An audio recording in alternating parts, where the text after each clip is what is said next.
Le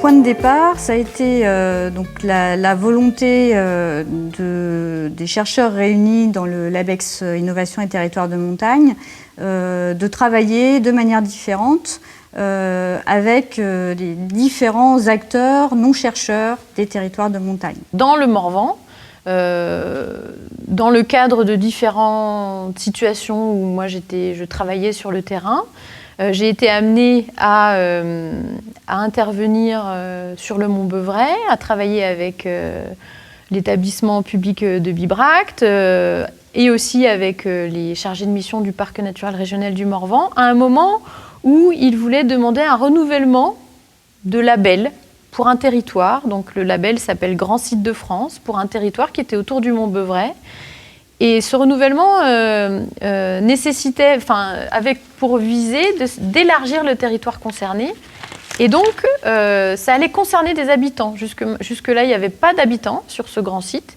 Et le fait de l'élargir, ça allait inclure des communes, des hameaux, des bourgs, etc.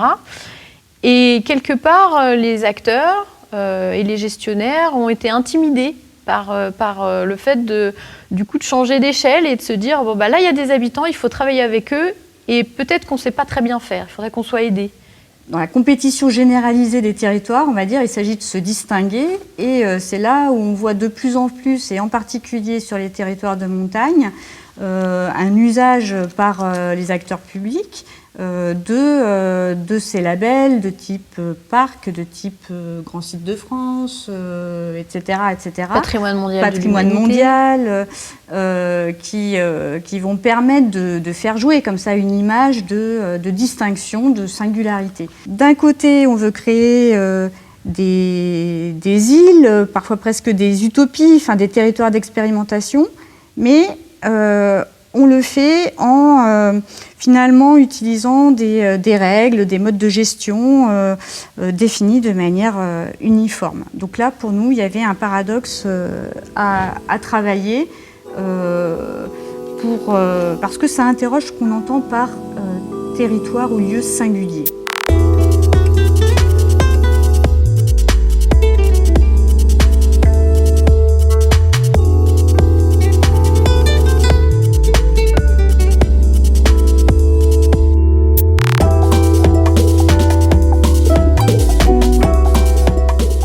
On a mis en place une méthode de travail où on a essayé de mettre autour de la table des gens on va dire de mondes professionnels différents, voilà, en partant de ce principe-là, le chercheur ne sait pas plus que l'acteur de terrain, il sait autrement.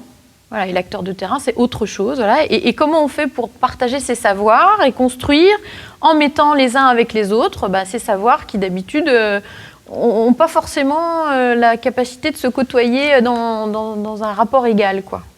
Donc c'est ça une recherche-action collaborative. Alors après, il faut créer du temps parce que personne n'a le temps. Donc on crée du temps pour les chargés de mission, pour les chercheurs, pour les forestiers, pour les agriculteurs. Tout le monde donne un peu de son temps pour essayer d'ouvrir ces espaces de travail nouveaux. Il faut trouver les bons lieux. Et on a mis ça en place pendant 3 ans.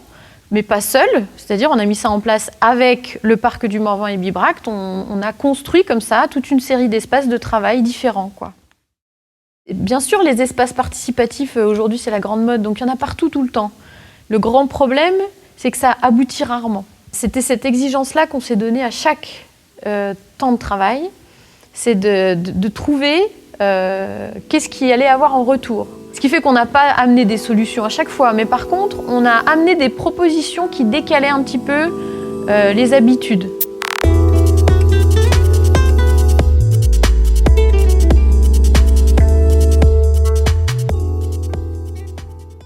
En particulier, on a pu observer qu'une notion était placée au centre des discussions et en même temps, elle était présentée comme un outil pour agir et sur ces territoires, c'était la notion de paysage. Il y a une première manière de définir le paysage qui est de définir comme on parle d'un tableau où on place finalement la perception visuelle comme étant au centre de notre rapport au paysage. D'autres travaux d'anthropologues ou de sociologues montrent que dans la relation à un paysage, il y a aussi, tout le corps est mobilisé, il y a des pratiques, c'est pas qu'une histoire de perception visuelle. Donc voilà, des éléments comme ça que la recherche peut amener parce qu'elle complexifie en fait une notion qui peut apparaître évidente. Nous, on peut montrer que il peut y avoir du dissensus en fait autour d'une notion comme celle-là que l'on présente, que les acteurs présentaient comme évidente parce que consensuelle. Avec ça, on va pouvoir agir parce que tout le monde va se mettre d'accord. Nous, ce qu'on a voulu faire, ce qu'on a voulu mettre au cœur de la démarche, c'est toute la finesse, toute la précision de ces liens très intimes, individuels, mais qui s'additionnent, qui se contredisent parfois et qui construisent en fait la matérialité des endroits où on vit. Donc notre démarche a consisté à trouver des outils, ce qu'on appelle des protocoles scientifiques, pour les faire émerger ce qui est presque indicible, quoi, ou ce qui n'est pas dit comme ça dans le cadre d'un travail avec des gestionnaires habituellement. En 3 jours, on essayait de contracter ça et faire apparaître à tout le monde, à tous les participants, qu'il y avait bien une réalité, que ça existait bien, que toutes ces petites manières de dire nos liens, c'est bien ça qui fabriquait le lieu où on vivait. Donc c'était ça l'enjeu de ces 3 jours. Il y avait 200 inscrits, donc pour nous, ça signifiait qu'il y avait un intérêt particulier, quelque chose était passé, on a remarqué aussi que le public était beaucoup plus diversifié que d'habitude. Les gens étaient venus de beaucoup plus loin aussi. On a remarqué, on a aussi privilégié des temps, par exemple en soirée, pour les agriculteurs qui travaillent la journée.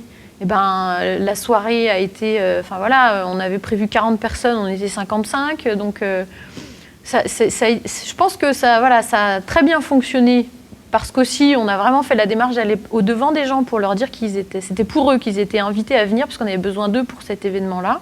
Effectivement, il y a une attente, il y a il y a un espace qui s'ouvre sur peut-être on peut travailler autrement. Voilà, et effectivement, aujourd'hui, nous, on va, d'ici quelques mois, apporter des éléments qui font suite à tout ce travail au Conseil régional de Bourgogne-Franche-Comté pour continuer la démarche et pour qu'effectivement, peut-être on arrive à aboutir à structurellement pouvoir travailler comme ça.